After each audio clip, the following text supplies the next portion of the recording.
Charlie was a strong Bible-believing Christian. He did not shy away from speaking about his faith.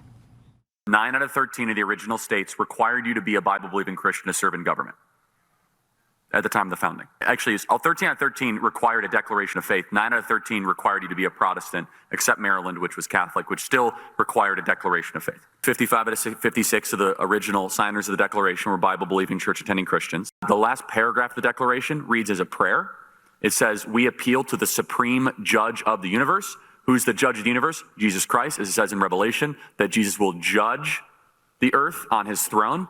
So in the Declaration, they were praying to Christ our Lord as a prayer very specifically.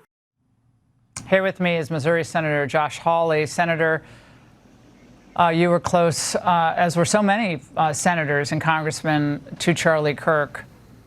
His unabashed willingness to talk about uncomfortable issues, and faith is sometimes uncomfortable for people. He said, no. It's the best thing to believe. It's awesome. Let me tell you why I believe, and then tell me what you think.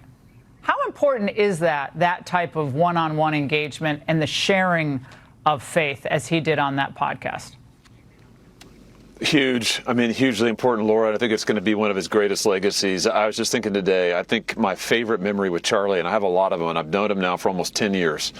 And I think my favorite memory with him is when he invited me out to Dream City Church in Phoenix, Arizona. He said, "Will you come out to this church and will you speak with them and sit and talk with me? And, let's sing some hymns together.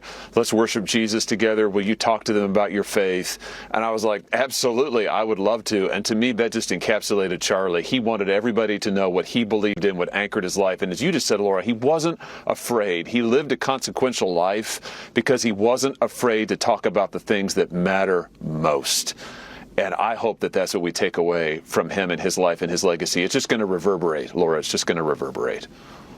The viciousness of the left, even in the aftermath of a political assassination, and the comments, there was a comment early on by Pritzker, we'll cue it up, it's just tone deaf. Again, tone deaf. And this is all the legacy of, and the implication being, this is the legacy of the current days that are dominated by Donald Trump. I think we have this soundbite. Let's watch.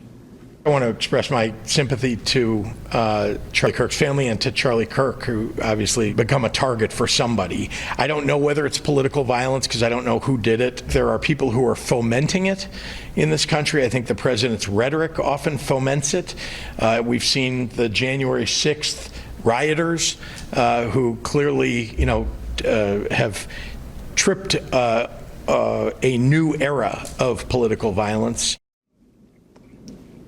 Unbelievable. The Democrats think he's a presidential timber. Yeah, I just can't express how sickening I find listening to every syllable of that. I mean, it is reprehensible, just reprehensible. And you said it earlier, Laura, the reason that the left hated Charlie so much is that he went out and confronted them with facts and with good cheer. You know what? I mean, he loved life. He loved life because he knew who he was, because he knew who his God was, because he was a happy man, happily married with beautiful children. And they hated him for that, and they still hate him for that. And we've got to get over that hate in America. It is poisoning this country. The left is poisoning the country with this hate. And I hope people will wake up today and see this. They'll wake up and look at what happened to Charlie Kirk, and they'll say, wait a minute, there's something seriously wrong here. It is time to turn the page on this attempt to divide the country, which is what the left is doing here with this poisonous hate. And it's time to start getting back to the things that we believe in together. Yeah, and all the goodness of this country. I mean, the blessings, that liberty that was so, people died, bled, suffered for 250 years ago and centuries afterward, and still to this day. I would say Charlie is a modern day patriot.